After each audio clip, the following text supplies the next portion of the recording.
Amém. Nós vamos continuar nosso estudo no Catecismo Maior, dando sequência aí à nossa análise das perguntas e respostas deste documento que nos ajuda a compreender de maneira sistemática as doutrinas bíblicas, entender as suas relações.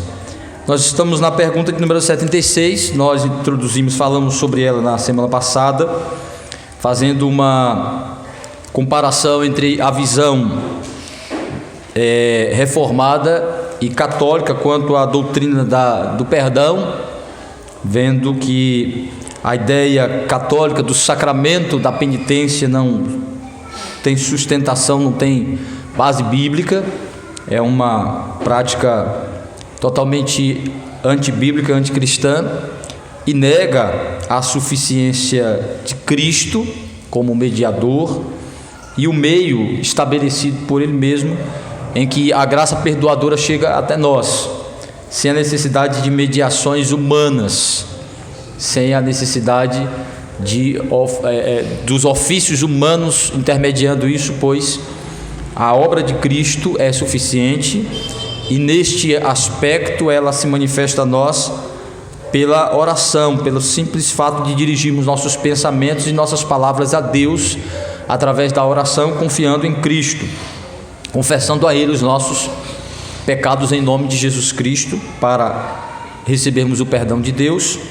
E no que diz respeito à ofensa aos nossos irmãos ou ao próximo, de um modo geral, nós então nos dirigimos a eles, não para termos o perdão expiatório do pecado, mas o perdão que restabelece e restaura as relações humanas, né? Então, mas o perdão que expia, o perdão que liberta o indivíduo da culpa e das consequências do pecado, é o perdão que vem de Deus em Cristo Jesus.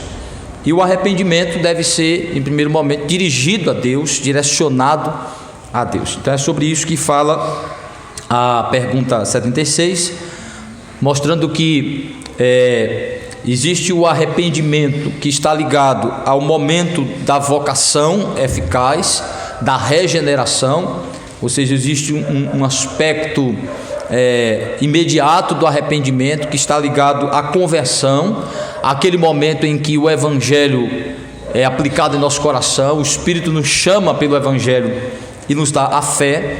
Nessa hora há um primeiro momento de arrependimento que tem a ver com reconhecimento de que antes de sermos alcançados pelo Evangelho, vivíamos de maneira que desagradava a Deus, vivíamos no pecado, vivíamos aquele aspecto que Jesus falou, em que no primeiro momento o Espírito Santo produz, que é a consciência do pecado, a consciência de que vivíamos no pecado, que vivíamos longe de Deus, que vivíamos no engano, que vivíamos na cegueira, que vivíamos na ignorância, que vivíamos distante de Deus.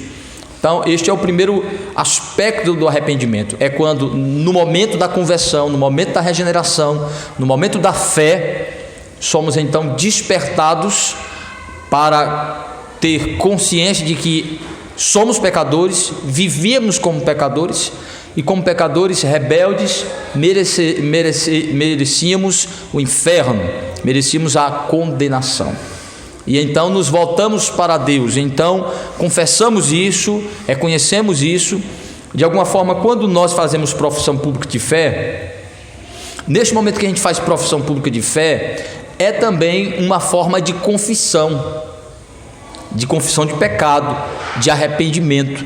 A profissão de fé ou a confissão de fé, ela também é uma confissão de arrependimento, de reconhecimento de que se é pecador, de reconhecimento de que há uma necessidade de Cristo, de reconhecimento de que não há justiça em nós mesmos, mas em Cristo, de que somos inúteis, pecadores, corruptos, maus. Então, quando fazemos profissão de fé, na profissão de fé, aquilo que falamos também é de alguma forma uma confissão diante de Deus e dos homens, diante da igreja, de que somos pecadores e que estamos arrependidos de termos vivido longe de Deus, de termos vivido contra Deus e contra a sua palavra. E a partir daí, deflagra-se uma postura, um comportamento que caracterizará a santificação, que é o arrependimento contínuo, que é aquele arrependimento que tem a ver com os momentos em que tomamos consciência dos pecados que vamos praticando ao longo da nossa vida.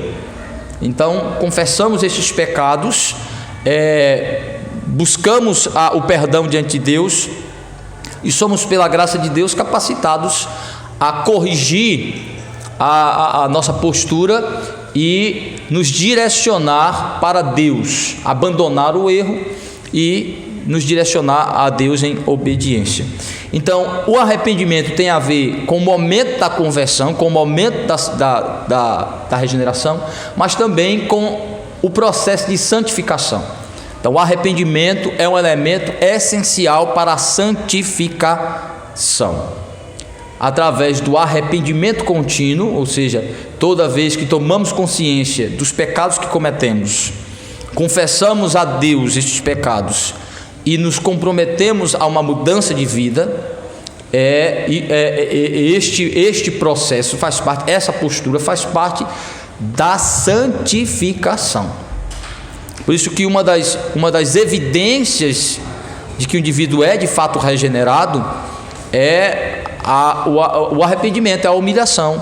É quando confrontado diante de seu pecado, esse indivíduo, em vez de se justificar e se defender e transferir culpa, ele humilha-se diante daquela confrontação e reconhece o seu pecado e se permite ser tratado pela graça de Deus, pela palavra de Deus, em seu pecado.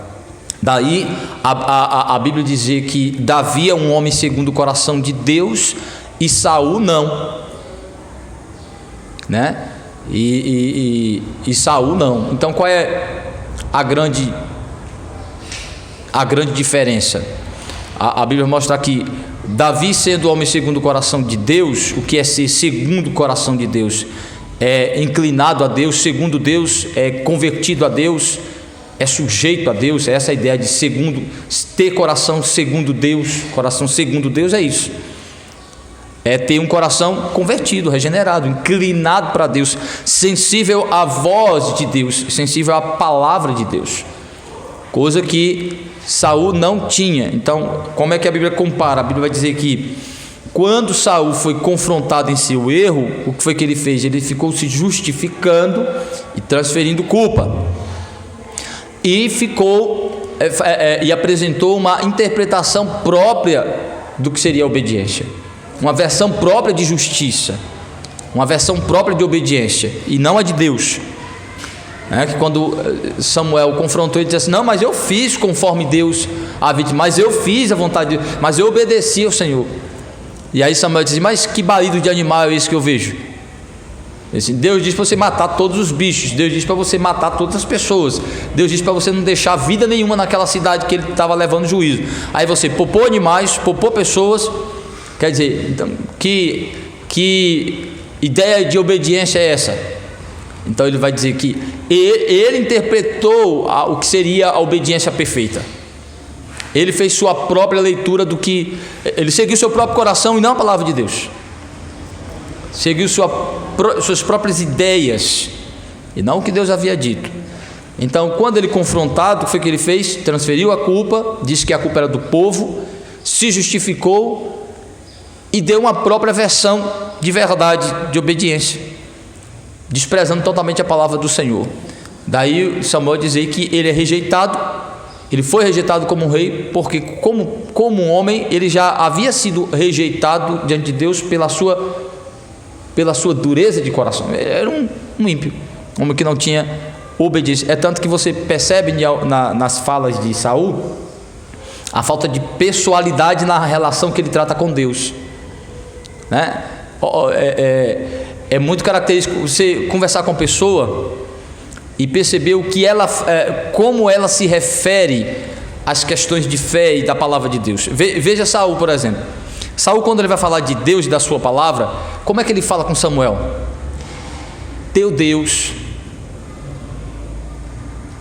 o que o Senhor disse, Ele não chama para si, não há uma relação pessoal com aquilo, não há um envolvimento com aquilo, não é com ele, não é pessoal, não é seu Deus, não é sua obediência.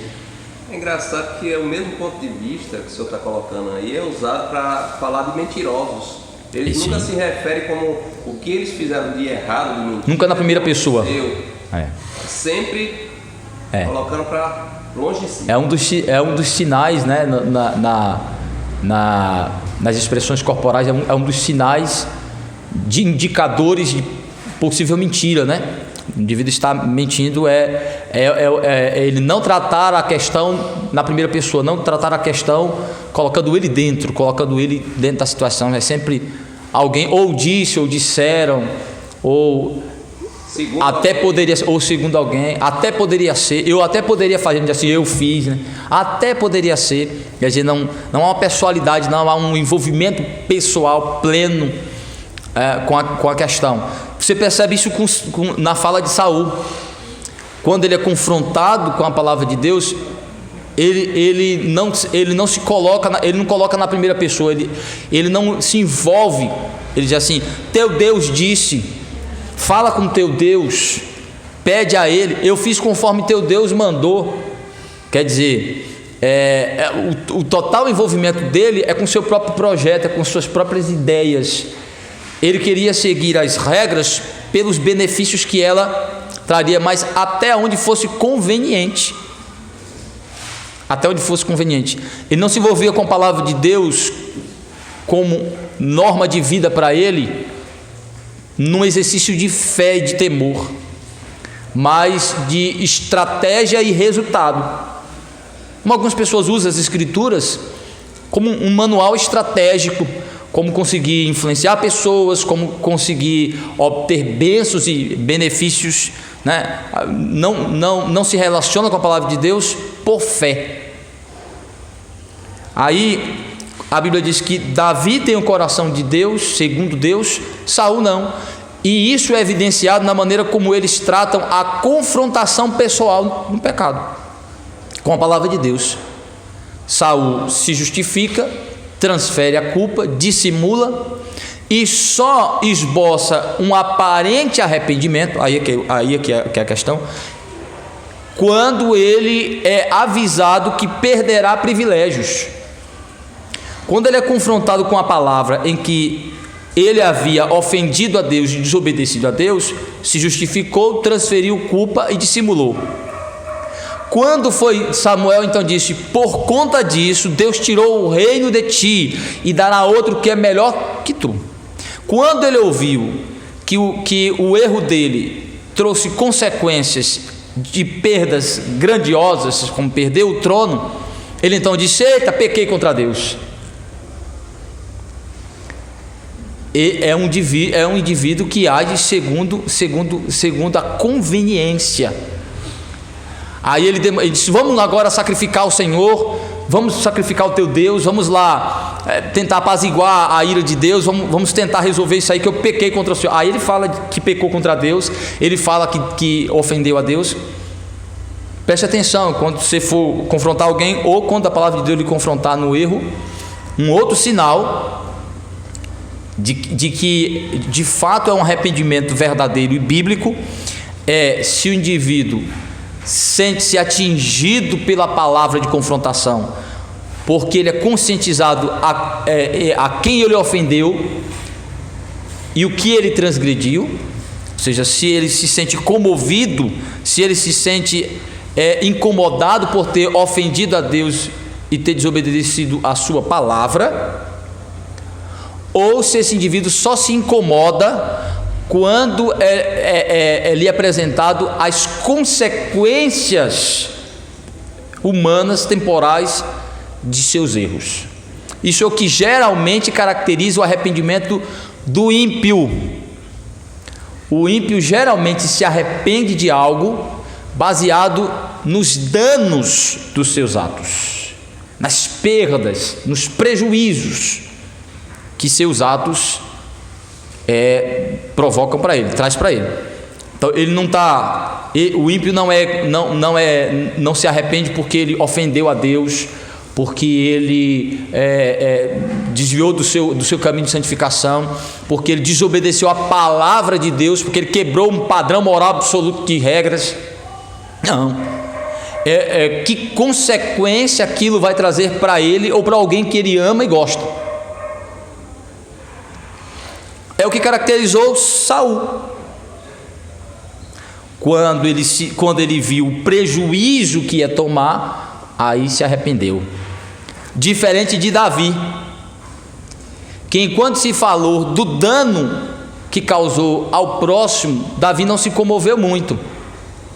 O homem tinha uma ovelhinha, o outro tinha muitas ovelhas. Até aí ele não se relacionou com a história, né? O homem tinha uma ovelhinha, o outro tinha muitas ovelhas. Aí o outro que tinha muitas ovelhas, o fazendeiro, recebeu a visita, e em vez de tomar um de seus animais para dar o alimento, ele pegou a única ovelhinha do vizinho, matou a ovelha e ofereceu banquete aos seus visitantes.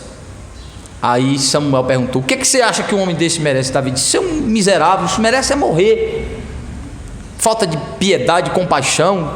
Aí Samuel disse: este homem é você, que Deus lhe encheu de graça, de bênção, lhe deu reino, poder, mulheres, e você fez assim. Aí sua consciência foi ferida ao perceber que ele desobedeceu a Deus e a sua palavra. E ele vai expressar isso no Salmo 32, no Salmo 51, contra ti pequei e fiz o que é mal aos teus olhos. E ele vai falar de como o seu pecado, vimos isso semana passada, como o seu pecado atinge Deus, atinge a sua relação com Deus. Aí está uma característica de verdadeiro arrependimento. Por isso que diz que o coração de Davi é um homem segundo o coração de Deus. Porque ele se humilhou, confrontado no pecado, ele se humilhou diante de Deus, reconheceu que havia ofendido ao Senhor. É sensível à palavra de Deus. Então, o arrependimento bíblico, o arrependimento segundo o padrão de Deus, segundo as Escrituras, é um dos sinais de conversão, de regeneração.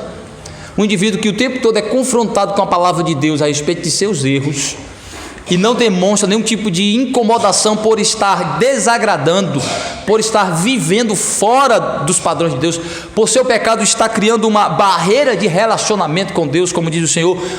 O pecado faz separação entre nós e Deus, separação de relacionamento, de comunhão. Ainda que o pecado não destrua nossa relação plena com Deus, ao sermos unidos em Cristo, ela cria barreiras o pecado não nos separa de Deus como um divórcio, mas nos separa de Deus como brigas de relacionamento.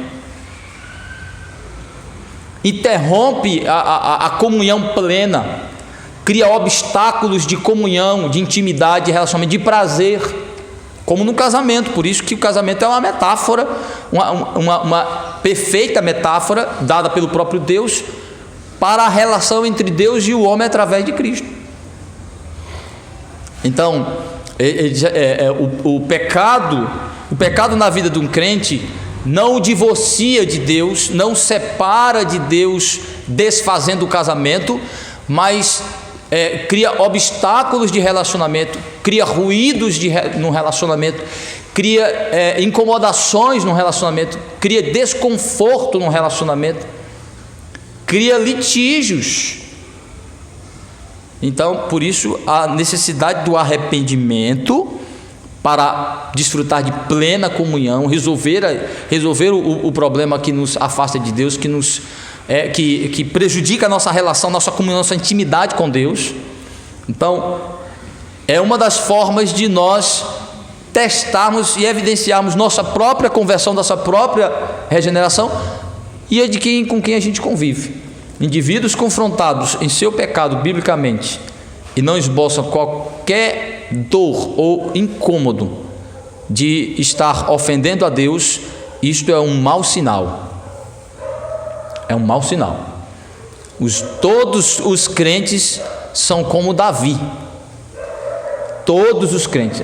Às vezes a pessoa fica cantando, dizendo que quer um coração segundo o coração de Davi, como Davi, né? Tem gente que quer subir para ver Jesus como Zaqueu, quer ter um coração segundo Davi. Se você ainda não viu Jesus, se você ainda não teve um encontro com Jesus como Zaqueu, se você ainda não tem um coração segundo Davi, como Davi, você não é crente. Você não é crente. Porque o Evangelho, a regeneração, nos leva a ver Jesus não só, mas Cristo a entrar na nossa casa, na nossa vida, fazer morada e ser o nosso Salvador.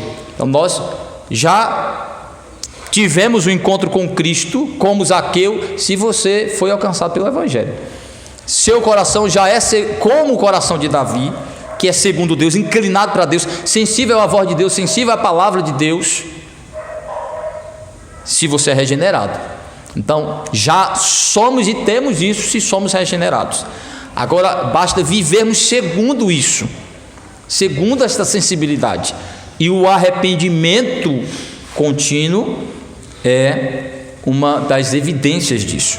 Então, vamos lá. A pergunta 76 diz assim: o que é arrependimento que conduz à vida? Resposta: o arrependimento que conduz à vida é uma graça salvadora operada no coração do pecador pelo Espírito e pela palavra de Deus, pela qual, ao reconhecer e sentir não somente o perigo, mas também a torpeza e a odiosidade dos seus pecados, e apreendendo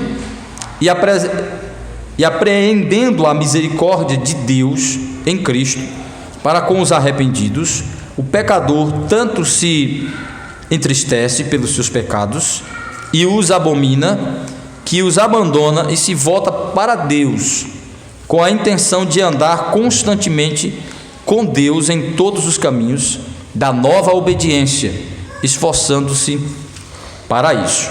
Então vamos lá, por parte.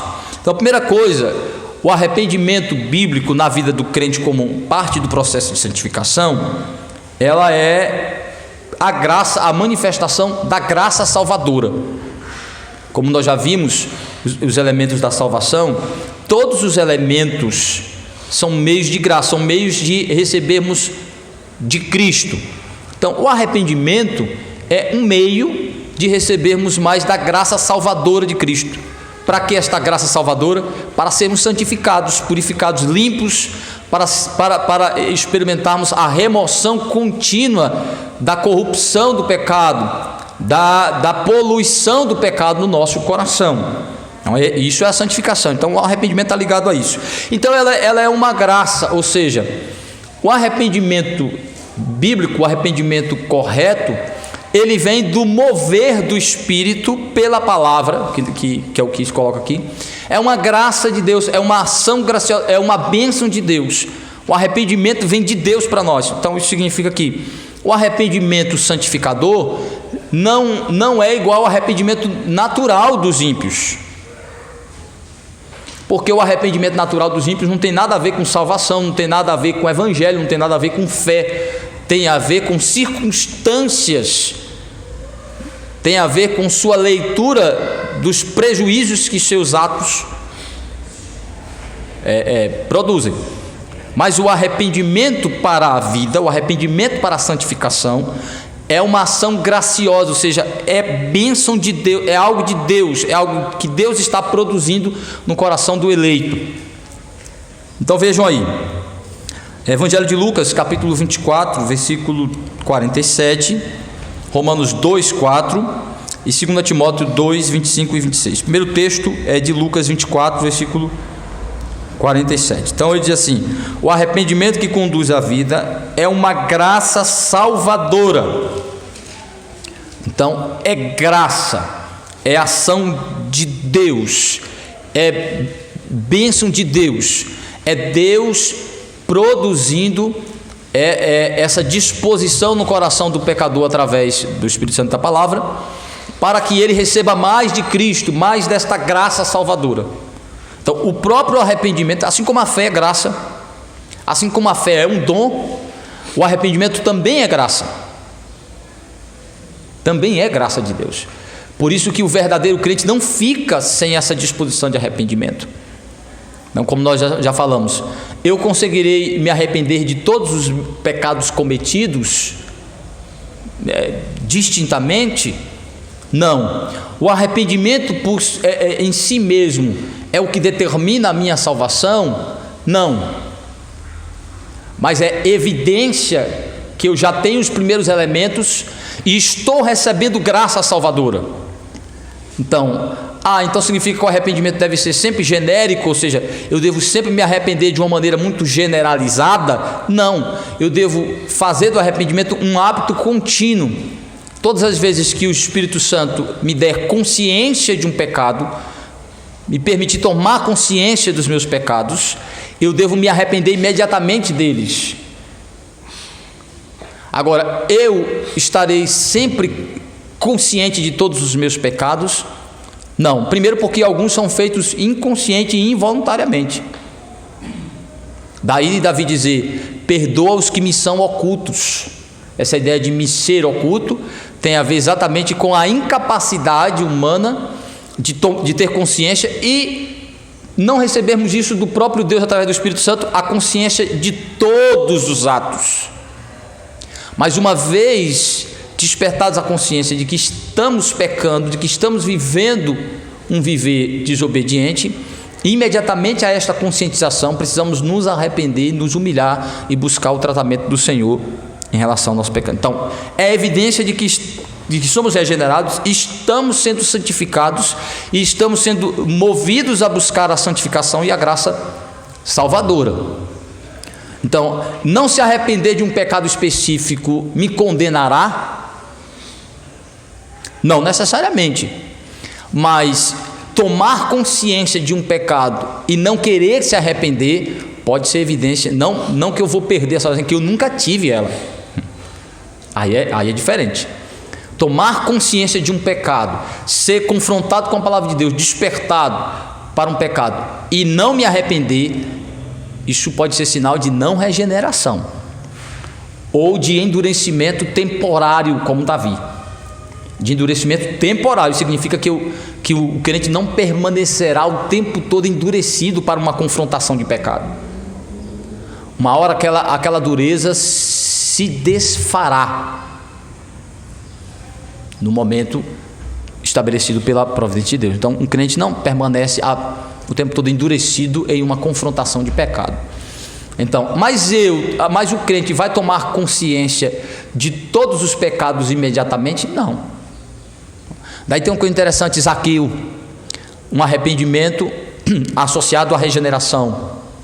Quando Zaqueu é confrontado com a presença de Cristo, com a palavra de Cristo, com a verdade de Cristo, ele demonstra arrependimento, uma disposição de mudança, e diz assim: se eu defraudei alguém, primeira coisa, ele está expressando a consciência de que, de fato, ele defraudou pessoas, como um coletor desonesto de impostos.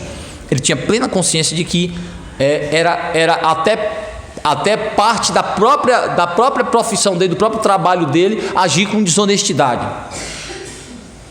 Era até estimulado em certos aspectos.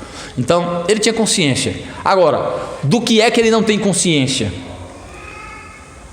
De todas as pessoas, do valor exato que ele defraudou todas as pessoas.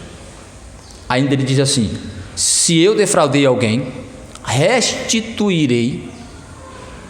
Então veja que mesmo demonstrando uma certa imprecisão quanto à consciência dos seus atos. Qual é a imprecisão? Ele não tem certeza de quantas pessoas, da identidade dessas pessoas e da quantidade de ter lesado as pessoas, mas de uma maneira genérica e tendo consciência até de algumas lembranças em sua mente, ele diz: uma vez convencido, ciente de quem eu defraudei, vou restituir aquela pessoa. Então, o que é que faz ser correto, verdadeiro a sua confissão? É exatamente a consciência de que ele havia defraudado as pessoas, a disposição de corrigir isso e de que isso era errado diante de Deus. Então, isso mostra que seu arrependimento é algo que não foi produzido naturalmente, não foi algo que veio dele. Até porque esse comprometimento de ressarcimento, de restituição, ela não é muito comum dos ímpios, né? Se me perdoa aí, só quando são forçados pela lei, pela justiça. Mas voluntariamente, assim, eu aqui paga todo o prejuízo que eu causei contra você, toma aqui do meu. Quando você ganha a causa, você ainda na justiça, você ganha a causa, prova que foi lesado, prova que foi roubado. O cabo ainda bota um advogado bom para tentar fazer com que você perca a sua causa na justiça. Você ainda ganhando, você ainda vai passar por um processo longo em que ele vai ficar recorrendo, vai jogando com a barriga. Em alguns casos, o indivíduo, como um dia desse, uma reportagem do cabo que ganhou uma causa há muitos anos atrás, e quando saiu para ele receber, tinha morrido. Ganhou a causa na justiça, e quando tudo estava resolvido para ele receber dinheiro, morreu. Se arrastou. Comprovado que ele tinha direito, que ele de fato foi lesado. Mas a morosidade da justiça foi tão grande. Então, assim, veja que os ímpios nessa empreitada aí de reconhecer seus erros e de restabelecer, de restaurar, de restituir os indivíduos prejudicados, isso não é comum dos ímpios. Agora olha a consciência de Zaqueu.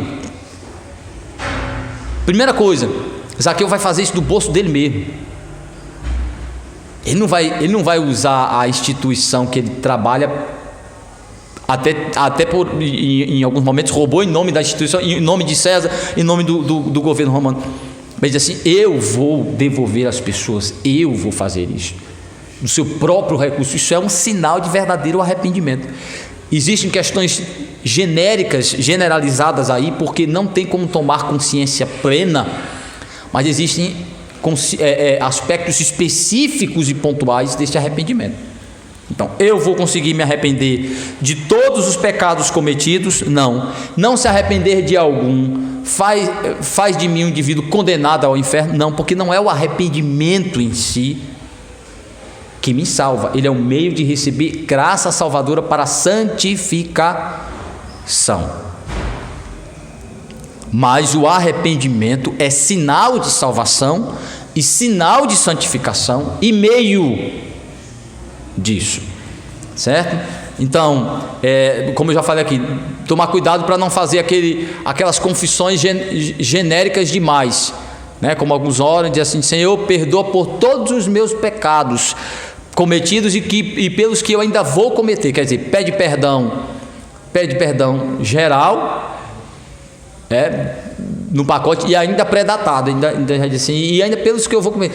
Então, de uma maneira, isso é um arrependimento muito genérico. Claro que, tratando-se de confissão pública, tratando-se de oração de confissão pública, vale, porque você não vai ficar detalhando seu pecado diante da igreja. Mas para a confissão pessoal não vale muito. É necessário que você fale de seus pecados, pontue seus pecados diante de Deus, fale de suas misérias, fale de suas inclinações, fale de suas lutas, fale abertamente das áreas que você tem consciência de que são lutas reais no seu coração. Não, como eu disse: Senhor, eu tenho extrema dificuldade, eu tenho problemas quanto ao cumprimento de minhas responsabilidades, quanto à honestidade. Eu tenho usado do expediente de desonestidade. Senhor, ajuda-me, tem misericórdia, me purifica. Falar abertamente dessas nossas inclinações pecaminosas, dessas nossas tendências e tentações. Falar abertamente com o Senhor dessas coisas. Esse negócio genérico demais diante de Deus demonstra, às vezes, uma forma de escape, né? Aquela pessoa que você chama para conversar, aí você começa a perguntar as coisas, a pessoa ela fala de maneira muito geral, ela não entra no assunto, ela só fala em termos periféricos, fica falando com arrodeios, não entra no assunto, porque o assunto a incomoda. Então, me sentir incomodado de falar dos meus pecados com Deus é um problema de relacionamento sério. Eu estou com dificuldade na minha maneira de pensar sobre Deus, de entender quem é Ele, certo? Ele exige de mim que eu fale abertamente dos meus pecados, dos meus erros com Ele, e seja constrangido diante de Deus de estar falando isso para tratamento, para que receba graça fortalecedora e santificadora em minha vida. Então, vejam aí, Lucas 24, 47, alguém achou? Lucas 24, 47, Romanos 2, 4, 2 Timóteo 2, 25 e 26.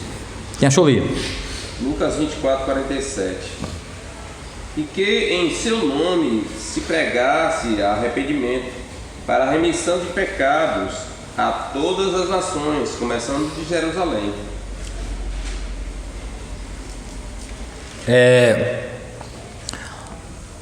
O texto aí fala sobre a grande comissão, dizendo que o que é que o Senhor mandou os seus apóstolos fazerem. Ele diz: Ele nos enviou para que pregássemos a palavra para arrependimento. Então, é o que Deus vai produzir nas pessoas, é o que Ele exige e vai produzir, para que se pregue, para que haja arrependimento para a vida, para que as pessoas se arrependam para ter a vida em Cristo. Então, esse é o objetivo da pregação do Evangelho, esse é o objetivo da convocação aos pecadores, para que eles se arrependam. Então, é o que Deus está exigindo, mas é o que Deus vai produzir no coração do eleito. Então, é o que Ele exige dos homens, mas como os homens não podem responder, não podem atender, não podem oferecer o que se está pedindo por conta própria, é o próprio Deus quem vai produzir isso. Mas o que é que, qual é a principal mensagem do Evangelho? Qual é a principal chamado do Evangelho? Qual é a principal ordem do Evangelho? Para que as pessoas se arrependam. O Evangelho está lidando com pecadores. Eles precisam inicialmente se arrepender. Aí veja, Romanos 2, 4. Então Deus ordena na pregação do Evangelho que os ímpios se arrependam. Continua falando na pregação do Evangelho que os crentes se arrependam de seus pecados pontuais, de seus pecados diários, para que esta vida em Cristo continue sendo comunicada em seus corações. Vejam aí veja o que é que Paulo fala sobre a operação de Deus no coração do pecador, produzindo arrependimento. Romanos 2, 4. Pode ler? Pode. Ou despreza a riqueza da sua bondade, tolerância, benignidade, ignorando que a bondade de Deus é que te conduz ao arrependimento. Paulo está falando de uma postura arrogante dos crentes, de alguns crentes, que estavam se comportando como se houvesse bondade neles mesmos, como fosse justificadores de si mesmo. Aí Paulo diz assim: vocês não sabem que tudo que vocês têm de bom, que tudo que há de bom em vocês veio da misericórdia e da bondade de Deus? Até o arrependimento, que é interessante, né? Paulo está dizendo isso aí porque a tendência do coração do homem de se gloriar, de buscar a glória, de buscar o reconhecimento para si mesmo, é muito grande. Uma das lutas que ainda continua no coração do crente: o orgulho, a busca pela glória para si mesmo, a concorrência com Deus. Porque até nas coisas boas que a gente faz, queremos ganhar o mérito, o aplauso, o reconhecimento. Já viu as pessoas dizendo assim: eu sou uma pessoa muito boa, eu me arrependo facilmente, eu não guardo rancor em meu coração. Primeiro, desconfie destes que falam isso. Primeira coisa, desconfie daqueles que ficam se autopromovendo, falando de si mesmo, falando muito de suas qualidades. Eu sou uma pessoa que não guardo rancor, eu esqueço com uma facilidade tão grande. Você já fica assim, fique esperto, porque primeiro, esse indivíduo não é humilde. Se ele não é humilde, esse arrependimento dele provavelmente não é de humildade. Lembra de Saul? Tá? Então preste atenção. Aí esse indivíduo que falam demais de suas qualidades. Aí Paulo disse assim: por que vocês ficam se gloriando das coisas que fazem, porque vocês não levam em consideração que a riqueza da graça de Deus e da bondade de Deus é quem produz em vocês coisas boas, como o próprio arrependimento, por exemplo. A própria capacidade de se arrepender corretamente dos pecados é graça de Deus, porque você não tem vontade natural disso, você não quer fazer isso. É Deus quem quebranta seu coração, é Deus quem produz assim, é bondade de Deus, vem da misericórdia de Deus, vem da riqueza da graça de Deus. E você não leva isso em consideração e fica se vangloriando dizendo assim: porque eu sou uma pessoa boa, olha, vê, eu não sou como as demais pessoas. O que é isso? Fariseu. Eu não sou como as demais pessoas. Pelo contrário, um crente de verdade é assim: eu sou igual aos outros, ou pior que eles, porque Jesus veio salvar o pior dos pecadores, do qual eu sou o principal. Quem falou isso? Mas eu, me comparando a Paulo como crente, eu sou um chulé.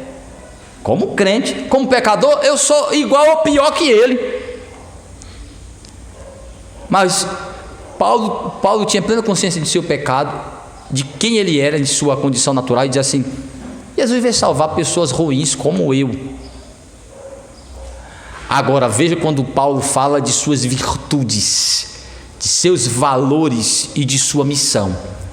Pela graça sou o que sou, pela graça me tornei um discípulo, um apóstolo, pela graça e misericórdia de Deus. Eu não sou digno de ser apóstolo, pois persegui a igreja. Eu não merecia ser apóstolo, pois eu era perseguidor da igreja. Mas pela graça de Deus me tornei apóstolo. Quando ele fala de suas qualidades, quando ele fala das coisas boas que são produzidas por ele, ele sempre reconhece a fonte primária disso, que é a graça de Deus, que é a misericórdia de Deus. Então ele não chama glória ou aplauso para si, ele não chama reconhecimento para si, apesar de que ele chama para que as pessoas reconheçam quem ele se tornou em Cristo, o que Deus fez dele e está fazendo dele. Isso não é uma falsa humildade eu falar das minhas virtudes como algo produzido por Deus em mim para glorificá-lo. Que é também a falsa humildade. Não é bem assim, não. Eu não sou assim, não. Sou, mas sou pela graça de Deus. Foi Deus quem produziu isso em mim. Se eu não sou crente. Não há Cristo, não tenho união com Cristo. Se as pessoas não olharem para mim e não me ver como alguém que está sendo fiel à palavra de Deus, ou que está produzindo virtudes, que relação eu tenho com Cristo? Nenhuma. Se me olhar para mim, me ver igual a qualquer outro ímpio. Então, originalmente eu sou igual a qualquer ímpio, mas espiritualmente o resultado da obra de Cristo me diferenciou. Então Paulo diz assim, Paulo não diz que é mentira o que essas pessoas estão falando, que elas não têm isso. Ele está dizendo que mentira é achar que elas produzem isso por conta própria. É falar disso como um mérito próprio, é falar disso como vantagem própria, é falar isso como louvor para si mesmo, como um reconhecimento de bondade inerente. Então Paulo diz assim: vocês não reconhecem, não conseguem reconhecer que é a misericórdia, que é a riqueza da graça de Deus quem produz até arrependimento. Então a pessoa dizendo assim: como eu sou boa, eu me arrependi. E é interessante, né? Que a gente é tão miserável, é tão ruim, que às vezes numa intriga, numa discórdia, numa briga, a gente até se arrepende para humilhar o outro. A gente diz assim: então me perdoa, eu estou errado. Mas você não se arrepende muito não, né? Você veja como é que eu me arrependo, veja como é fácil eu me arrepender. A gente é orgulhoso. A gente se orgulha de ser humilde. Diz assim: olha como eu me arrependo e você não se arrepende. Ainda se orgulha, só não pensar. Então, às vezes, nossas atitudes de arrependimento são até movidas pelo orgulho de ter um trunfo contra o outro. Pensou como a gente é ruim? A gente é ruim. E a gente fica usando as nossas virtudes para confrontar o outro, para mostrar que somos melhores, quando na realidade é graça, é a misericórdia de Deus na nossa vida. É óbvio que você pode pontuar o que é certo fazer, e dizer assim: olha, eu me arrependi porque é o que a palavra de Deus manda fazer e entendo que é a graça de Deus trabalhando na minha vida. Minha vontade era ir no teu pescoço mesmo, mas eu preciso me arrepender e peço a Deus esta graça, e eu acho que ela me alcançou, porque Deus tem mudado o meu coração em relação ao que eu penso nessa situação, tem me movido ali buscar e a falar com você. Ó a diferença é grande. Então o arrependimento é graça. Quando vem de Deus, humilha o indivíduo de fato e de verdade e o coloca numa postura de reconhecimento, de dependência de Deus na sua vida. Então, em Romanos, Paulo diz que a graça que produz arrependimento verdadeiro, e muitos indivíduos estão se gloriando das suas posturas, desconsiderando a fonte graciosa de Deus nessas coisas. 2 Timóteo 2, 25 e 26. Timóteo também fala sobre isso.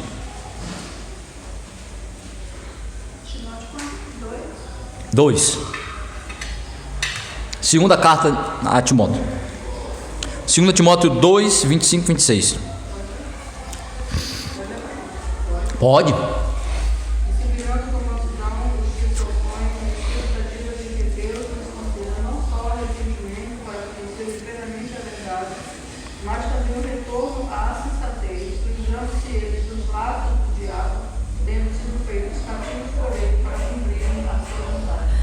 Olha que texto lindo.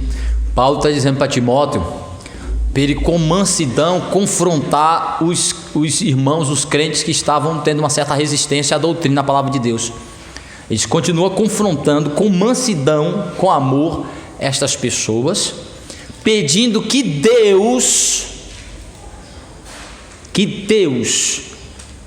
os leve ao arrependimento, promova arrependimento. Olha o que Paulo está dizendo.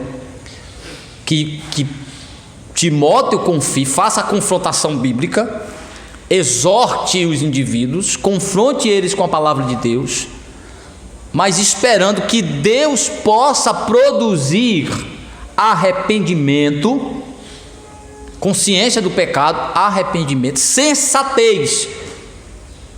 Porque 25, 26. Que Deus produza a sensatez para ele se arrepender e voltar-se para Deus. Ainda mostra aí todos os passos do arrependimento: consciência de pecado, confissão do pecado, abandono do pecado e postura de obediência, né? Deixar o pecado substituindo por um hábito santo, por um comportamento santo. Deixar o pecado e praticar a obediência. Aí ele diz, esperando que Deus faça isso, dê a lucidez, a sensatez. Então, enquanto Deus não fizer isso, meu irmão, nossa pregação vai ao vento. A pregação do Evangelho, ela precisa ser acompanhada por essa ação do Espírito Santo, produzindo o arrependimento, a lucidez, a consciência do pecado e o desejo de abandono deste pecado. Então, estes textos são suficientes para mostrar que o arrependimento bíblico para a santificação para a vida é obra graciosa de Deus na vida do pecador. Por isso precisamos orar para que Deus promova esse arrependimento em nós e nas pessoas com quem falamos. Aí o texto continua mostrando que o arrependimento para a vida é uma graça salvadora, operada no coração do pecador pelo Espírito Santo e pela palavra. Então vejam aí, João 16, versículos 8 e 9, Atos 11, 18, Atos 20 e 21. Então primeiro, João 16, 8 e 9, é o texto onde Jesus fala sobre a missão do Espírito Santo. Quem achou, leia. Evangelho de João, capítulo 16, versículos 8 e 9.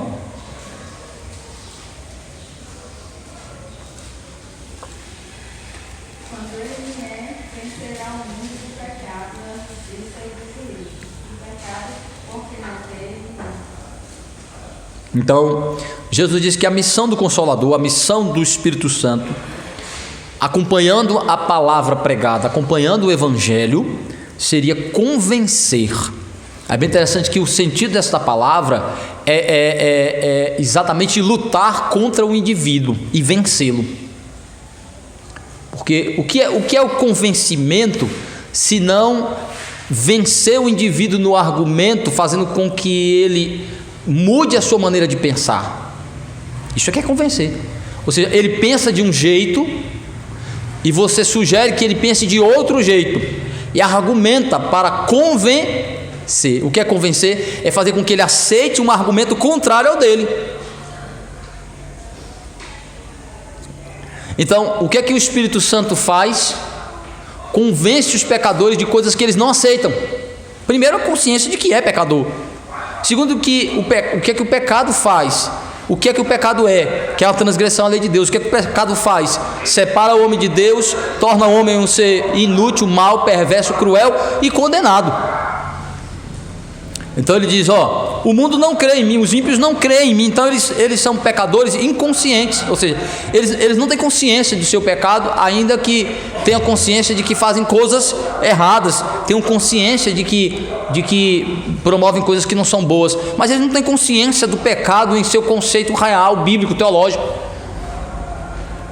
Então o Espírito Santo vai convencer, vai mudar a maneira do indivíduo pensar sobre seus atos, vai lhe dar entendimento de algo que ele não tem. Então, convencer do pecado.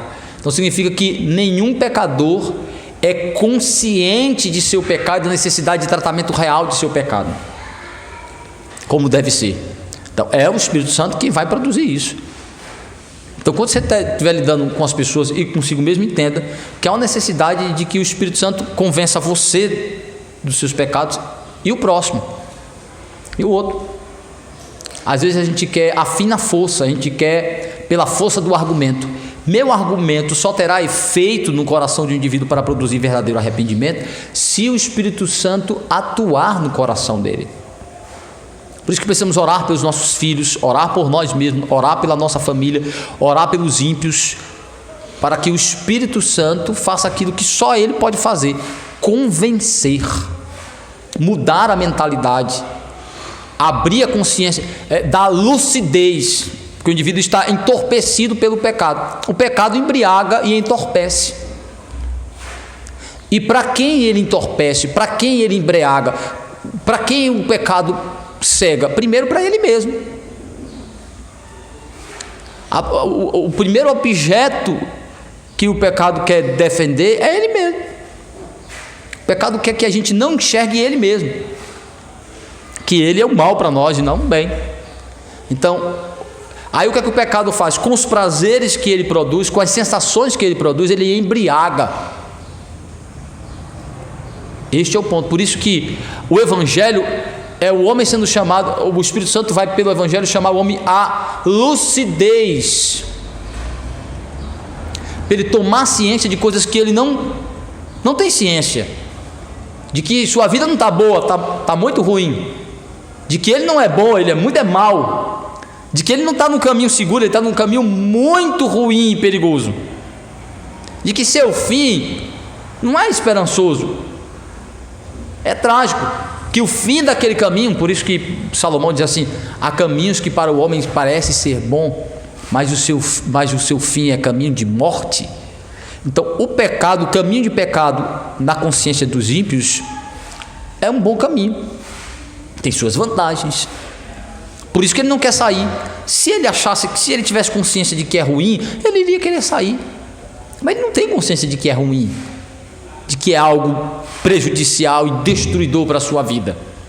Se o homem vive em busca da felicidade, se o homem quer garantir a vida plena, a felicidade, o prazer, como é que, se ele tomasse consciência do que o pecado realmente é, ele queria permanecer no pecado? Não, óbvio que não. Mas exatamente por ele não ter consciência do que o pecado é e de quem ele é como pecador, é que ele continua enganando-se a si mesmo, enganado no caminho do pecado. Então o que é que o Espírito Santo faz?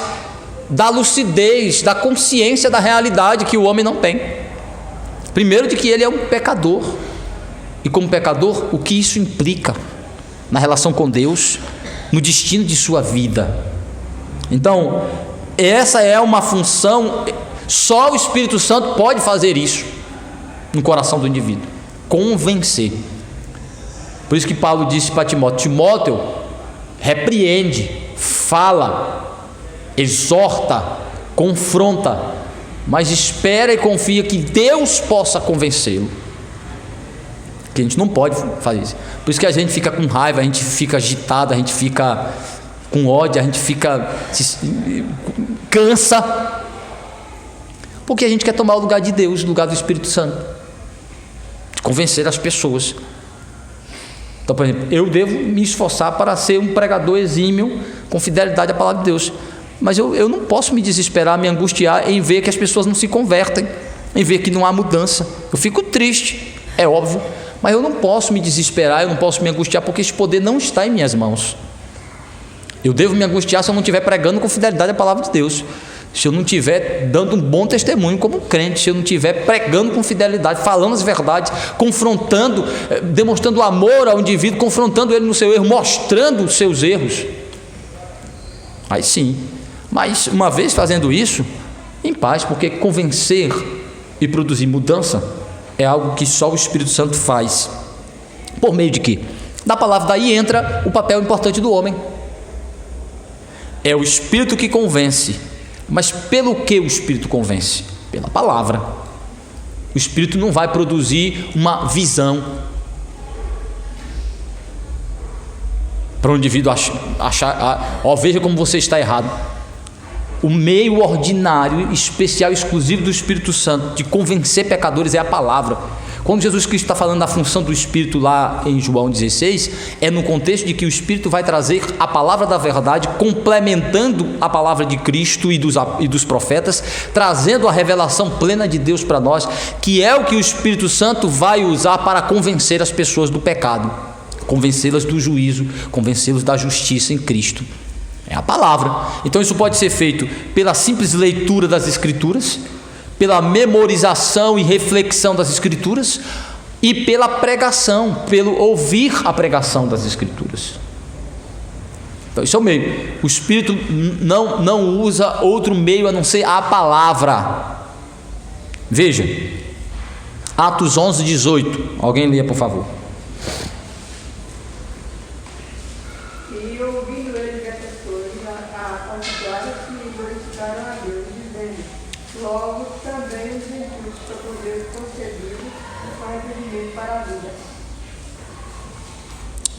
Veja, Pedro está dando o testemunho do que aconteceu na casa de Cornélio, o que estava acontecendo no mundo gentílico. Ele diz assim: a palavra chegou, o Senhor nos conduziu para levar a palavra. Veja que coisa interessante. Cornélio era um homem religioso, temente, um homem que praticava boas obras, um homem caridoso, mas incrédulo, ainda não regenerado, não salvo, mas um homem religioso que estava ouvindo a lei de Deus, recebeu a visita do anjo, tá? Aí o Senhor aparece para Pedro e diz assim: vá pregar o evangelho para Cornélio. Veja que coisa interessante, quando Pedro descreve a conversão de Cornélio, de toda a sua família, quando ele fala da mudança que foi produzida na vida daquelas pessoas, ele não relaciona isso com as visões, os milagres e as manifestações miraculosas. Ele não fala que o que converteu Cornélio foi ele ter visto um anjo dizendo que o Senhor estava mandando ele chamar Pedro na casa do curtidor.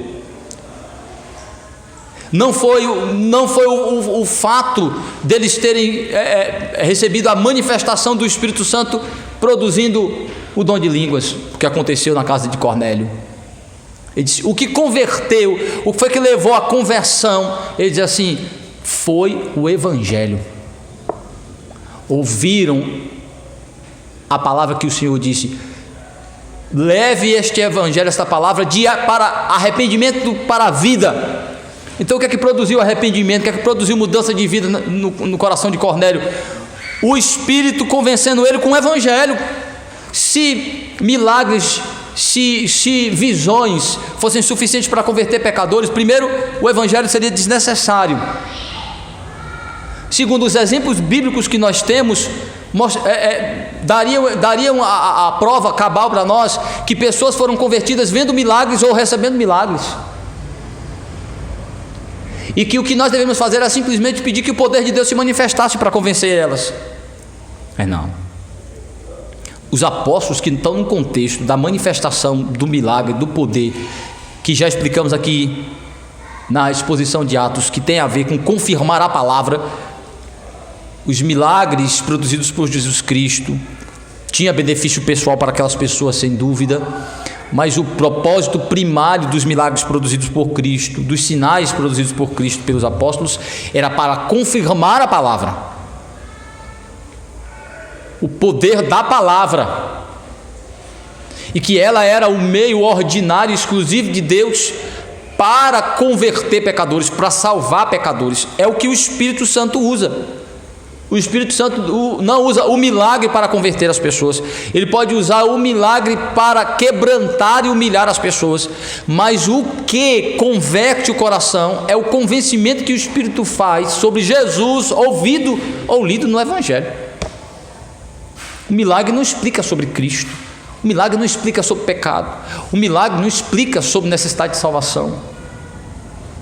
O milagre por si só é mudo, apesar dele ser uma manifestação do poder de Deus. E até para eu entender que era o poder de Deus, eu preciso do Evangelho, eu preciso das Escrituras, eu preciso da revelação de Deus dizendo que é. Se eu não tiver, você pode ver que milagres e manifestações tem em outros segmentos religiosos. Então o ponto é: qual é o meio que o Espírito Santo usa para converter, para produzir arrependimento? É a palavra. Então é nosso papel importante como pregador, como discipuladores, como evangelistas, confrontar, e como pessoas, porque nas nossas relações interpessoais, até para resolver os nossos problemas interpessoais nas relações familiares, na relação conjugal, na relação pais e filhos, precisamos usar as Escrituras.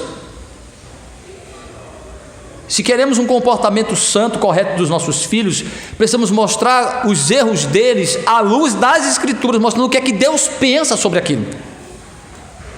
No excelente livro do Ted Tripp, Pastoreando o Coração da Criança, tem um capítulo que ele coloca sobre isso muito interessante. É um livro que eu recomendo que todos os pais, principalmente que têm filhos pequenos, tenham. Ele mostra como fazer esta confrontação, como trabalhar o caráter, a formação do caráter dos nossos filhos, mostrando para eles o que é que Deus pensa sobre o comportamento, o que é um comportamento correto e um comportamento reprovável, à luz do que Deus pensa. Então ele diz assim: quando você for confrontar o seu filho dizendo que ele está errado, o argumento correto, o argumento de pastoreio, não é dizer: estou triste com você, estou decepcionado com você. Este tipo de pastoreio é pastoreio do filho para com o pai, é o pai querendo que o filho siga seu padrão. Está errado, isso não é um pastoreio para Deus, para Cristo. O que é que você acha que Deus pensa sobre o que você fez? Como você chamaria isso que você fez? Olha a diferença? Porque o que você fez é errado, meu filho. O que você precisa fazer? E mostrando biblicamente que aquilo é errado pelo que Deus pensa sobre aquilo. Que mais ofendido do que o pai é Deus. Aí é um pastoreio correto. Aí é um pastoreio correto com os filhos. Aí você vai produzir um arrependimento correto, vai ser um instrumento para produzir um arrependimento correto. O Espírito Santo vai convencê-lo dessas verdades, desse pastoreio, dessa evangelização, desse discipulado no coração do seu filho. De igual modo, quando eu lidar com minha esposa, a esposa com o marido.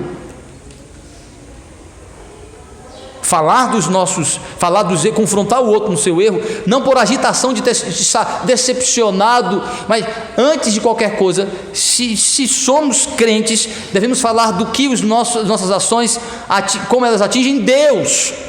Que a nossa preocupação primária em lidar com o outro não é garantir a nossa integridade, não é garantir o conforto e a estabilidade de nossas relações, mas a relação deste indivíduo com Deus e o nome de Deus. Ó, como muda o foco totalmente.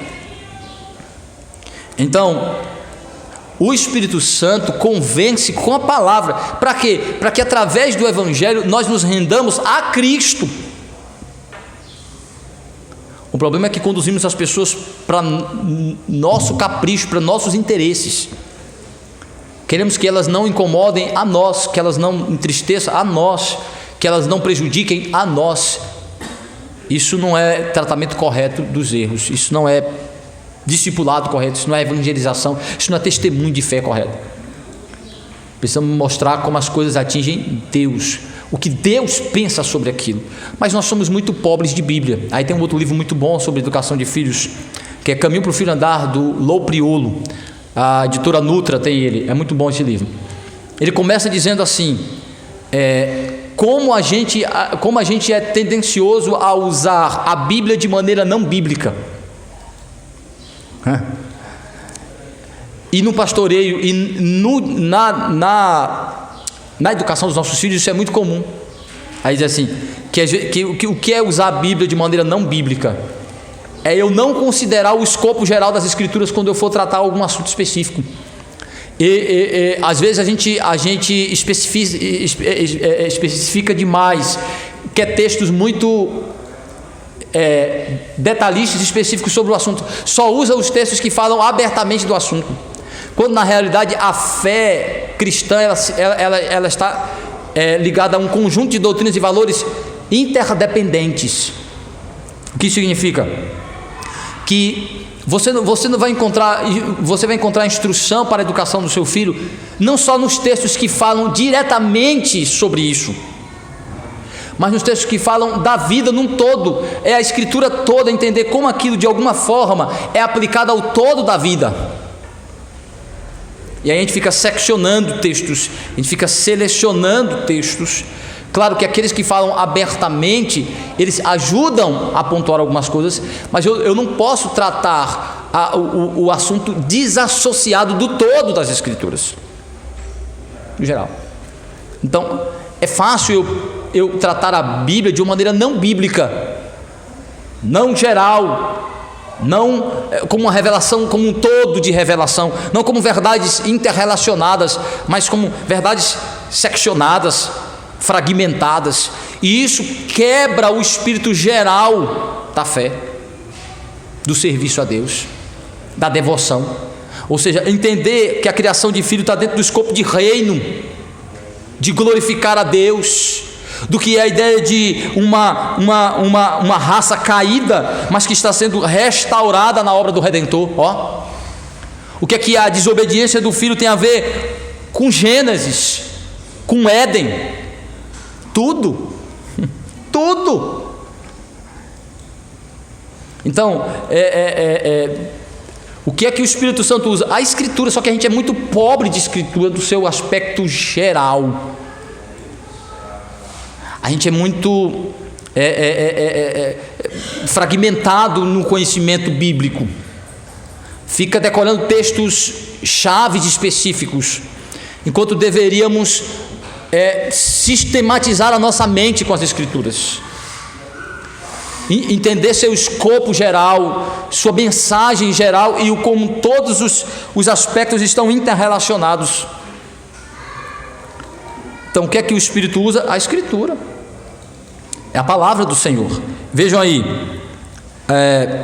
Atos 11, foi lido? Versículo 18 foi lido, né? Agora Atos 20, 21. Atos 20, 21.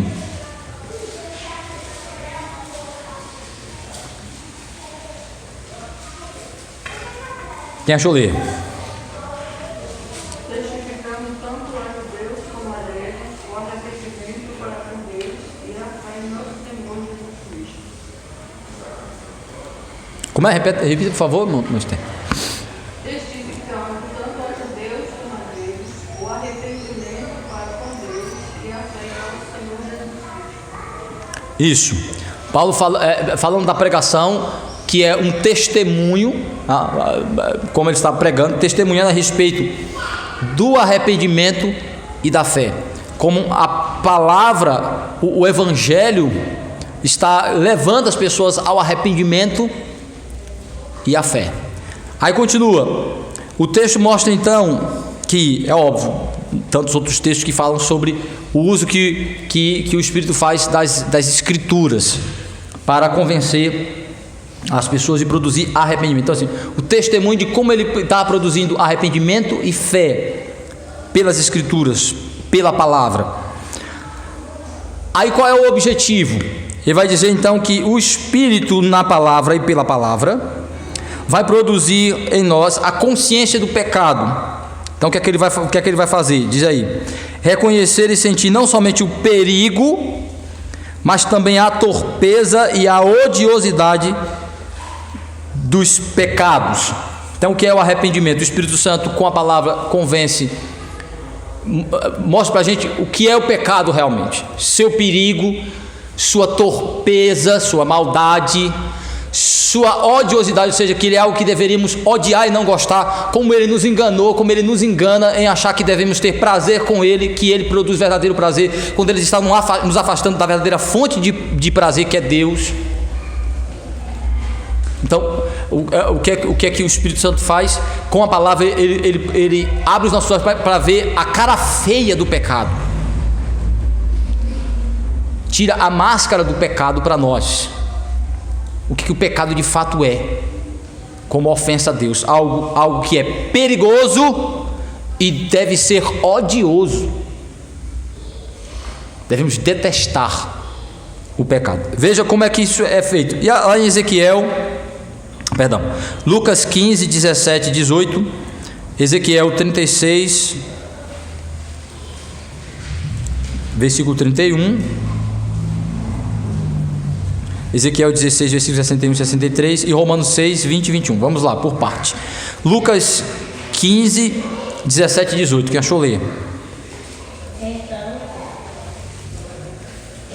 Caim disse: quantos trabalhadores de meu pai têm pão com fartura, e eu aqui morro de fome. Levantar-me-ei e ele diante meu pai, e disse: Pai, pequei contra o céu diante de ti. Isso. A parábola dos dois filhos é um exemplo clássico dado por Cristo de como se processa um verdadeiro arrependimento, em que o indivíduo é conscientizado, e já vimos que isso vem do Espírito Santo e da palavra de Deus, a entender a gravidade da sua situação como pecador, né? E entender o perigo, os prejuízos reais perdidos, que o pai aí representa o distanciamento de Deus, né? Então, como ele estava na casa do pai, tinha conforto, tinha prazer, aí pega o pecador é exatamente isso. O pecador é esse indivíduo que recebe a vida de Deus, recebe as bênçãos de Deus, recebe a provisão diária de Deus, a graça comum de Deus, e o que ele faz? Ele vai esbanjar nos seus prazeres carnais. Tá? A conversão é o Espírito Santo convencendo esse indivíduo que ele está pensando que está bem, mas ele está comendo resto de porco, ele está sujo, ele está comendo com os bichos. Aquilo é para descrever a real situação deste indivíduo, ainda que diante dos seus olhos está tudo bem, porque aquela conscientização, na realidade, aquela imagem, aquela cena de que ele vai para a decadência, é só uma forma de mostrar que esta decadência já é uma realidade na vida do pecador, ainda que ele esteja aparentemente bem.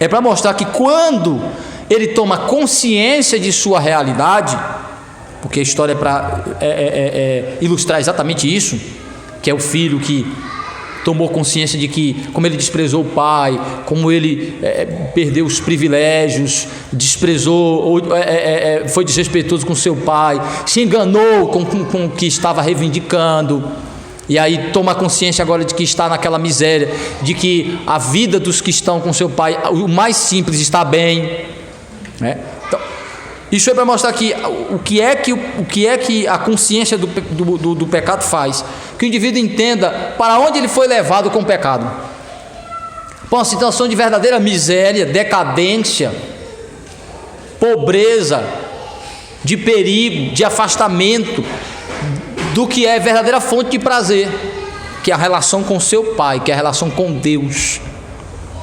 Então ele diz assim, o texto que mostra que o filho tomou consciência do seu pecado, olha o que ele fala da sua condição, é o que ele diz de sua. Ele diz assim: eu estou numa miséria, uma situação terrível, certo? Então isso é para mostrar que a conscientização do pecado, o arrependimento, é o Espírito Santo conscientizando a gente sobre o pecado, para entender o perigo, a odiosidade do pecado. Agora ele não tem mais prazer naquilo, agora ele não tem mais alegria naquilo, agora ele não tem mais satisfação naquilo. O pecado mostrou a sua verdadeira face de miséria, de destruição. Então isso não significa que eu preciso necessariamente ir para o fundo do poço. Na vida, muitas pessoas vão para a decadência, para o fundo do poço, e não se arrependem de nada. Essa conscientização é independente da condição como o homem está vivendo, e pode estar tudo bem aparentemente para ele, mas quando o Espírito Santo convence ele do pecado, é assim que ele se sente, como o filho pródigo na pocilga e distante da verdadeira fonte de bênção, como alguém que está na miséria, ainda que há a vida aparentemente bem.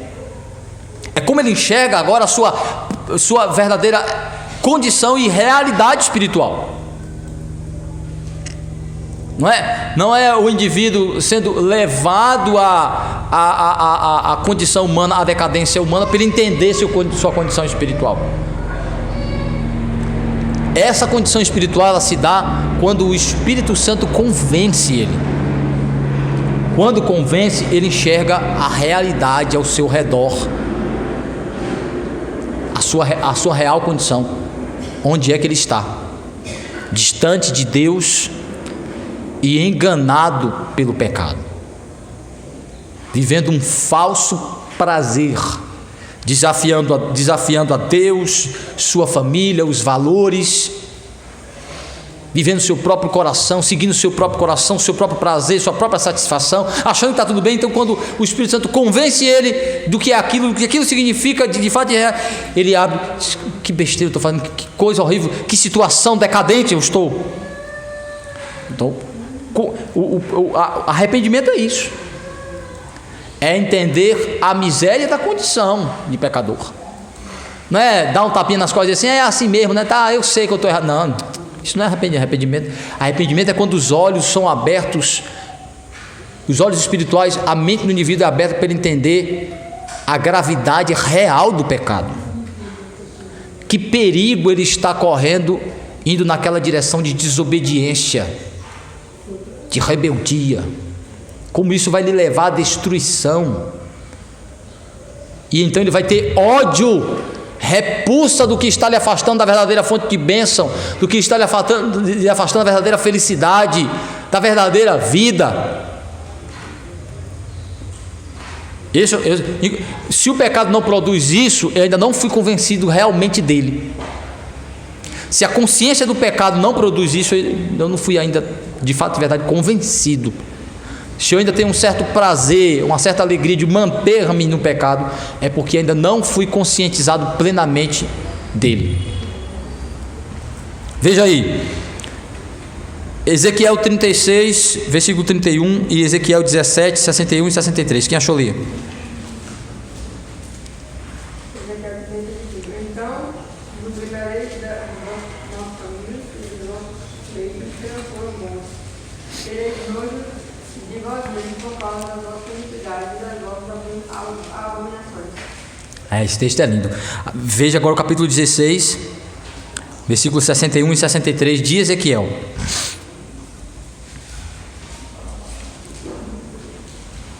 Ezequiel 16, 61 e 63. Quem achou ler? Então te lembrarás dos teus caminhos e te vergonharás quando receberes as tuas irmãs, tanto as mais velhas quanto as mais novas, e tas darei por filhas, mas não pela tua aliança. Estabelecerei a minha aliança contigo e saberás que eu sou o Senhor, para que te lembres e te envergonhes e nunca mais fale a tua boca soberbamente por causa do teu opróbrio, quando eu te houver perdoado tudo quanto fizestes, diz o Senhor Deus. Deus dizendo que vai produzir primeiro juízo contra o seu povo, disciplina pesada, vai levar o povo de fato à decadência, vai levar o povo ao cativeiro, vai levar o povo a perder muitas coisas, a sofrer, ver muitas mortes, ver o juízo de Deus vir avassalador. Mas ele diz: mas eu vou produzir arrependimento em vocês e vou atendê-los com perdão e restauração. Mas quando vocês se arrependerem, vocês vão ter nojo e vergonha do que fizeram. Isso é arrependimento verdadeiro. Vergonha do que fizeram. Nojo do pecado, porque até então eles estavam tendo prazer, alegria e se justificando e se defendendo. Mas quando o Senhor produzir arrependimento verdadeiro no coração deles, vocês vão ter nojo, vocês vão sentir nojo do pecado, vergonha de ter agido dessa maneira contra mim. Isso é arrependimento, isso é verdadeiro arrependimento que vem de Deus. É quando Ele nos faz ter nojo, vergonha, nos desnuda diante dele e nos faz sentir nus, envergonhados por ter desobedecido ao Senhor, por ter feito o que desagrada a Deus. E uma das coisas que Deus faz é resplandecer sua santidade, para que nossa pecaminosidade fique mais evidente. Ter vergonha de tratar um Deus santo e bom como nós tratamos. Então, uma das formas de ferir a consciência, de trabalhar o arrependimento, é mostrar a santidade e a grandeza de Deus. Da Isaías, tendo a visão da santidade do Senhor, caiu em terra e disse: eu vou morrer. Um homem pecador como eu viu o santo, viu o justo. Uma pregação bíblica, primeiro ela faz isso, ela mostra a grandeza, a santidade e a pureza de Deus, para nos comparar a Ele e dizer quem somos e como os nossos atos são vergonhosos diante de Deus. Mas ao mesmo tempo mostrar como este Deus tão bom, grandioso e santo se compadece de nós para produzir arrependimento e perdão em Cristo. Aí, vejam, Romanos 6, 20 e 21, que também fala sobre a odiosidade do pecado produzido pelo arrependimento. Como o arrependimento faz com que olhemos para os nossos atos, olhemos para os nossos pecados, e em vez de falar deles com orgulho, em vez de defendê-los, por isso que eu tenho um problema sério com testemunho, gente que vai para a igreja testemunhar sobre a bagaceira que fez no passado. Bastava dizer que Deus me tirou do lamaçal de pecado, que Deus me tirou da miséria, tá bom, já está ótimo. Mas falar detalhadamente do pecado, Paulo disse que a lembrança em si, para um arrependido de verdade, ela já é constrangedora. Imagine falar. Já dou a palavra. Quando a gente fica envergonhado de verdade de algo que a gente faz, tudo que a gente quer é que o outro nunca mais lembre daquilo. Fale daquilo. Na relação marido, mulher, pais e filhos, você se sente confortável quando traz à tona algum erro corrigido já e tratado no passado? Não, ninguém fica confortável, ninguém se sente, porque aquilo de fato produziu tristeza, dor, e quando houve arrependimento de verdade, aquilo produziu desconforto, vergonha, desnudou a alma, despiu o caráter, o indivíduo de seu caráter. Isso é desconfortável. Então, pessoas falarem orgulhosamente de uma vida de pecado, isso não é sinal de arrependimento verdadeiro, não. Até a título de trabalhar as pessoas, de ensinar as pessoas. Paulo disse que nenhum pecador arrependido de verdade se sente confortável em falar do seu passado de pecado. Sim, irmã Maria. Quando a igreja tabernáculo era a igreja batista memorial, tinha muita gente idosa, meio mundo de gente idosa. Sempre eu ia lá. Aí a madame vizinha, o filho da vizinha, me arranjou uma namorada, a vizinha é crente. Me arranjou uma namorada e era ex-garota de programa. E aí levaram para a igreja, e ela foi para ela ia casar, ela já estava casada, e a sogra exigiu que ela desse o testemunho dela. Ô pastor, não prestou. Prestou não? Não, porque terminou o testemunho, a família da moça, a família do rapaz, minha vizinha com ela, o filho, e o pastor do outro foi embora. O negócio foi feio, não foi? Foi triste, horrível. Eu ia, pastor, nesse dia nem fui para a igreja. Eu sei que não vai prestar. O diabo achou bom. Com certeza. Romanos 6, 20 e 21. Olha o que Paulo diz sobre a nossa consciência de pecado quando o Espírito produz verdadeiro arrependimento. O capítulo 6 todo de Romanos é sobre isso. Mas aqui é uma parte específica, vejam aí, Romanos 6, 20 e 21. Porque quando ele é escravo de pecado, estava dizendo, em relação a justiça, naquele tempo que resultado foi este, somente as coisas de que agora vos envergonhais, porque o fim delas é morte. Olha, Agora, porém, libertados do pecado, transformados em servos de Deus, tendo o vosso fruto para a santificação e por fim a vida eterna. Paulo disse, quando vocês eram escravos do pecado, eram ímpios, vocês praticaram coisas horríveis, horrendas. E quando vocês lembram disso, isso produz vergonha, para que vocês se envergonhem de como viviam.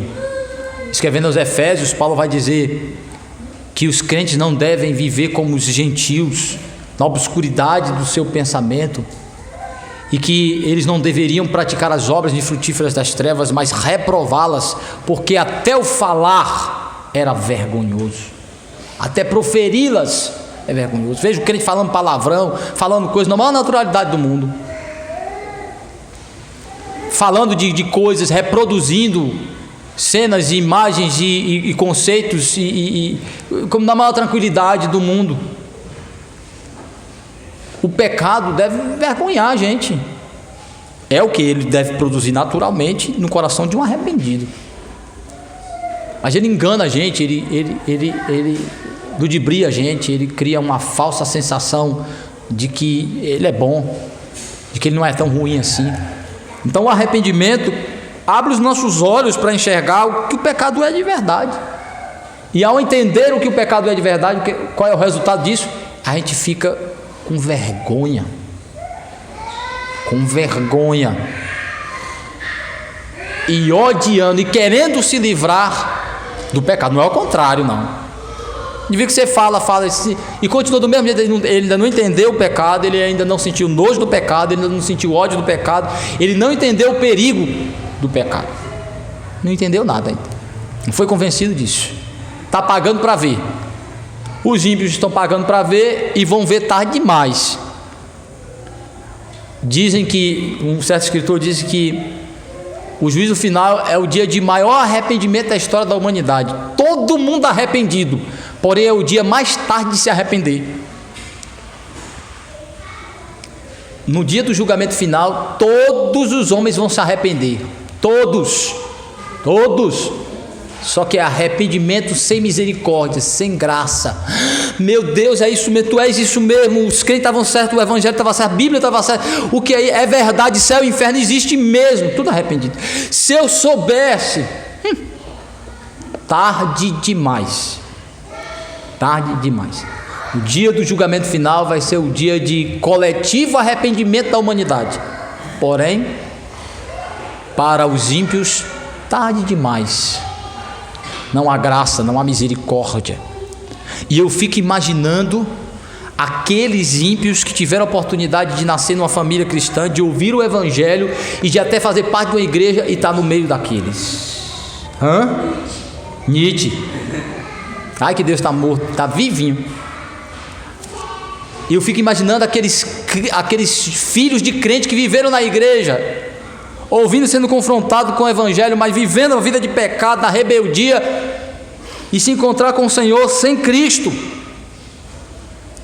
Para um ímpio que nunca viu o evangelho vai ser duro, mas para um ímpio que fez parte da igreja, ouviu o evangelho, teve a oportunidade de ter a sua mente iluminada com as verdades do evangelho, meu amigo, o inferno desse aí é grande, e o desespero.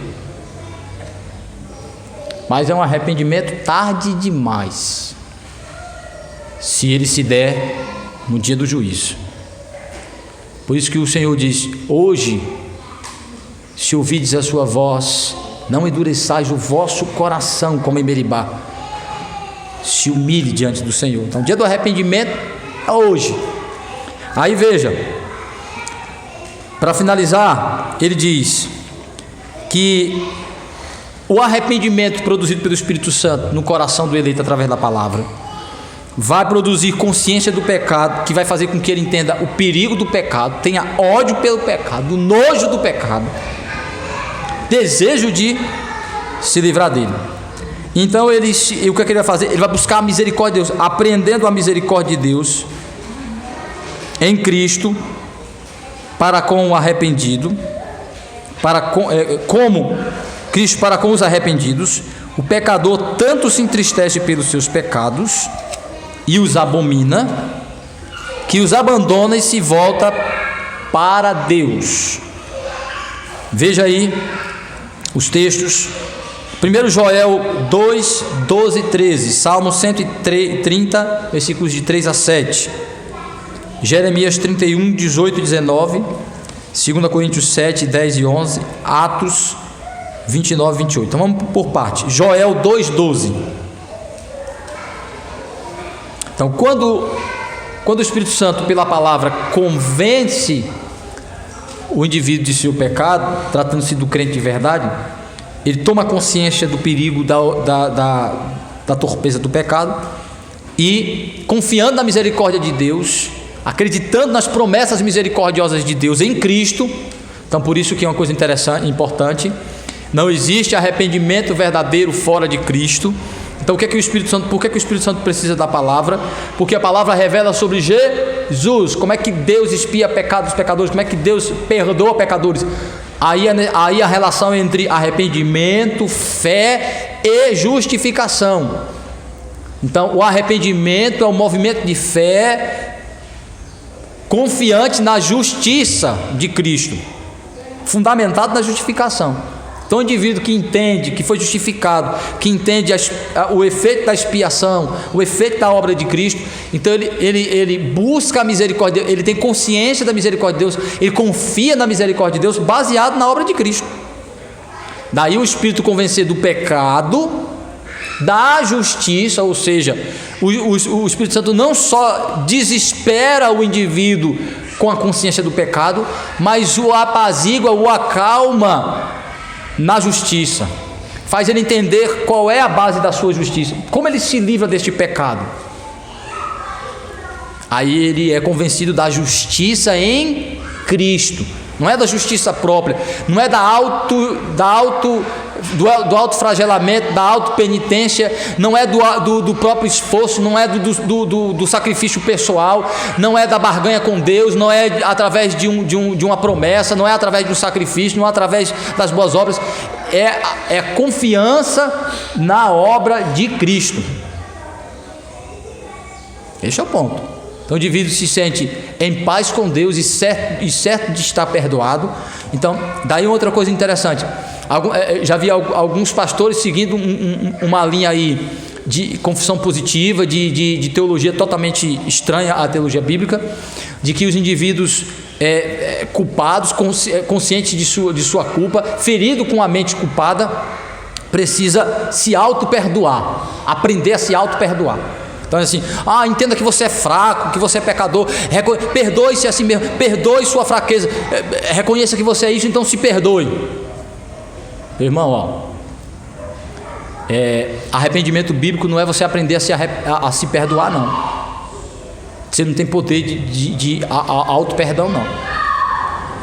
Arrependimento bíblico é o indivíduo sendo levado a buscar o perdão de Deus na sua vida. De Deus, é Deus quem perdoa pecadores em Cristo. Em Cristo.